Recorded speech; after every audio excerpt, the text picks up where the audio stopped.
Report 4 मार्च को submit कर दी थी और आज रेलवे मंत्रालय ने उस पर फैसला ले दिया है। तो अभी रेलवे मंत्रालय ने जो नोटिस जारी किया है उस नोटिस से संबंधित एक एक चीज हम लोग जानते हैं। हम गए आरआरबी पटना की वेबसाइट पर और उसके बाद में हम लोगों ने यहां पर साथी अभी शायद इस पर ये अपलोड नहीं हुआ है, जैसे नोटिस बोर्ड अगर हम लोग देखते हैं कि अगर हम लोग नोटिस बोर्ड पर जाते हैं तो ये 10 मार्च का आज का नोटिस बोर्ड का ये इन्होंने अपडेट किया है। थोड़ा क्योंकि ज्यादातर लोग इस वेबसाइट पर पहुंच गए होंगे तो हम लोग देखने की कोशिश करते हैं कि ये क्या है। चलिए भाई, बहुत अच्छे से आप इसे समझने की कोशिश कीजिएगा। ये 26 तारीख में क्या बनी थी, कमेटी बनी थी एनटीपीसी और ग्रुप डी को लेकर। ये मैं इस अंग्रेजी में है, मैं इसको एक एक चीज को साथी हिंदी में आप लोगों के लिए करने की कोशिश करता हूं, थोड़ा ध्यान दीजिएगा। इनका क्या कहना है कि जो एक कमेटी बनी थी 26 जनवरी को, उस कमेटी ने कुछ फॉलोइंग, ये कुछ निम्न डिसीजन लिए हैं। ध्यान दो इधर कि 20 time unique candidate will be shortlisted with pay level wise for second stage computer based test for NTPC. तो एनटीपीसी की आपकी जो पहली मांग थी कि 20 गुना अभ्यर्थी लिए जाएं, यह मांग रेलवे ने मांग ली है। अब जो 35,000 प्लस वैकेंसीज थी, इनके 20 गुना पे लेवल वाइज, एक पे लेवल पर उस वैकेंसी का 20 गुना, लगभग 7 लाख कैंडिडेट ये सीबीटी 2 देंगे। ये पहली मांग आपकी मान ली गई है। सेकंड इसमें जो मांग थी वो देखिएगा, जो कैंडिडेट ऑलरेडी क्वालिफाई हो गए वो क्वालिफाई रहेंगे। मतलब जो 2-2.5 लाख कैंडिडेट रेलवे ने पहले क्वालिफाई कर दिए थे 14-15 जनवरी के रिजल्ट में, वो क्वालिफाई रहेंगे। उनके अलावा बाकी अन्य कैंडिडेट इसमें जोड़े जाएंगे। तो ऑलरेडी 2-2.5 लाख कैंडिडेट जो क्वालिफाई हैं उन पर कोई फर्क नहीं पड़ेगा, तो वो ना घबराएं। The list of additional candidate getting shortlisted will be notified. हर एक पे लेवल 2, 3, 4, 5, 6 सारे पे लेवल की लिस्ट जो बाकी के बचे कैंडिडेट है 7 लाख पूरा करने के लिए, 20 गुना पूरा करने के लिए, वो जल्दी ही आपको नोटिफिकेशन मिलेगा उसका। RRB wise second stage CBT for each pay level with all candidates of 1 RRB accommodated in a single shift. बहुत बड़ी बात कही है ये। इस तीसरे पॉइंट पर गौर करना, चौथे पॉइंट पर ये बहुत बड़ी बात कही है। अब आरआरबी वाइज सीबीटी 2 होगा।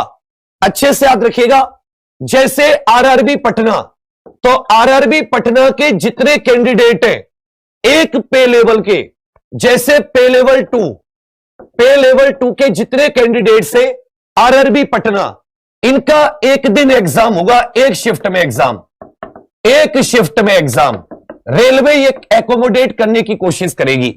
ये चौथे पॉइंट में साफ तौर पर बात लिख रही है। RRB wise second stage CBT for each pay level 2, पे लेवल 3, पे level 4 with all candidate of 1 RRB. जैसे मान लेता हूं आपने आरआरबी पटना से भरा और आपने सारे लेवल में भरा, तो पे लेवल 2 एक शिफ्ट में होगा, पे लेवल 3 का एक शिफ्ट में, लेवल 4 का एक शिफ्ट में, लेवल 5 का एक शिफ्ट में, इस तरीके से। तो इससे क्या होगा कि मल्टीपल शिफ्ट नहीं होंगी, जल्दी पेपर खत्म हो जाएगा। इससे क्या होगा, नॉर्मलाइजेशन नहीं करना पड़ेगा। जहां पर सिंगल शिफ्ट अवेलेबल नहीं हो पाएगी, मान लेता हूं कहीं कैंडिडेट ज्यादा है, सिंगल शिफ्ट में पॉसिबल नहीं है, तो वहां पे नॉर्मलाइजेशन होगा। अन्यथा नॉर्मलाइजेशन को कम करने की या हटाने की कोशिश की गई है सीबीटी 2 एनटीपीसी में। जो 5वां पॉइंट इनका आता है, जो साथी इनका 5वां पॉइंट आता है, उससे आप लोग थोड़ा सा ध्यान दीजिएगा। सीईएन आरआरसी 01/2019, जिसे ग्रुप डी बोलते हैं, यह सिंगल स्टेज एग्जाम होगा। तो आपकी जो बड़ी मांग थी कि भाई ग्रुप डी में से सीबीटी 2 हटा दिया जाए, तो यह मांग भी रेलवे ने मांग ली है। अब सीबीटी 2 हटा दिया गया है, सिंगल स्टेज एग्जाम होगा। There will be no second stage CBT. समझे मेरी बात? चलो, उसके बाद में RRC wise CBT will be held for level 1। एक आरआरसी का एक बार, जैसे आपने आरआरसी पटना, आरआरसी कहीं से भरा है, तो पहले क्या होता था ऑल इंडिया, एक आरआरसी का एक दिन होगा। देयर और also maximum available capacity is recommended. एक शिफ्ट में जितने लोग एग्जाम दे सकते हैं वो कोशिश की जाएगी कि एक शिफ्ट में ज्यादा से ज्यादा स्टूडेंट्स को, जिससे कि नंबर ऑफ शिफ्ट कम हो जाए और ये जल्दी बढ़े। परसेंटाइल बेस्ड नॉर्मलाइजेशन सिंपल है, इजी है। जहां पर एक से ज्यादा शिफ्ट है वहां पर होगी। मेडिकल स्टैंडर्ड जो इंडियन रेलवे मेडिकल मैनुअल में थे पोस्ट लेवल 1 के लिए वही होंगे। एनी अवेलेबल इनकम और असेट सर्टिफिकेट, जिन लोगों ने अप्लाई कर दिया ईडब्ल्यूएस में, उनके पास जो भी इनकम का सर्टिफिकेट होगा वो माना जाएगा, उससे इंकार नहीं कर रहे लोग। अब इन्होंने शेड्यूल दिया है। शेड्यूल क्या दिया है कि अप्रैल के पहले महीने में रिवाइज रिजल्ट आएगा एनटीपीसी सीबीटी 1 का। जो लोग ऑलरेडी क्वालिफाई हैं उन पर कोई फर्क नहीं पड़ेगा, वो ऑलरेडी क्वालिफाई हैं। प्लस एडिशनल स्टूडेंट जो होंगे उन्हें मिलाकर जो 7 लाख करना है, ये अप्रैल के पहले वीक में आएगा। सेकंड स्टेज सीबीटी 2 जो होगा लेवल 6 का, केवल लेवल 6 की बात हो रही है। एनटीपीसी सीबीटी 2 लेवल 6, इसकी टेंटेटिव डेट दी गई है मई 2022। It has been decided to follow revised methodology with special conditions for level 1 due to elimination of second. चलिए, दिस विल इन्वॉल्व मोबिलाइजिंग, हां उसमें क्या गया, बाकी जो अलग पे लेवल है एनटीपीसी में गैप देने के बाद, पहले सीबीटी 2 लेवल 6 का होगा, उसके बाद में गैप देने के बाद में बाकी के लेवल्स का सीबीटी 2 होगा।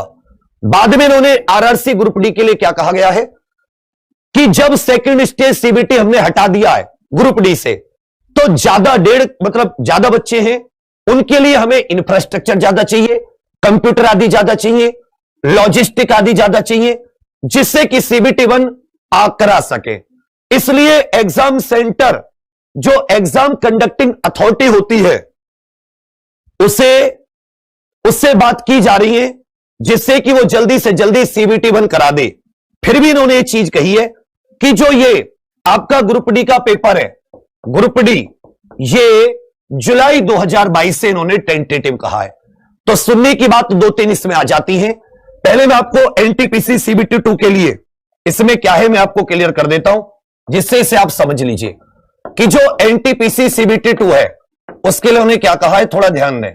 सीबीटी 2, पहली बात, ऑलरेडी जो क्वालिफाई कर चुके हैं, ऑलरेडी जो क्वालिफाई कर चुके हैं उन पर कोई असर नहीं पड़ेगा। क्वालिफाई कर चुके हैं सीबीटी 1 में वो तो है ही, उसके अतिरिक्त स्टूडेंट कुल मिला के 20 गुना अतिरिक्त, ये मिला के 20 गुना हो जाएंगे, लगभग 7 लाख।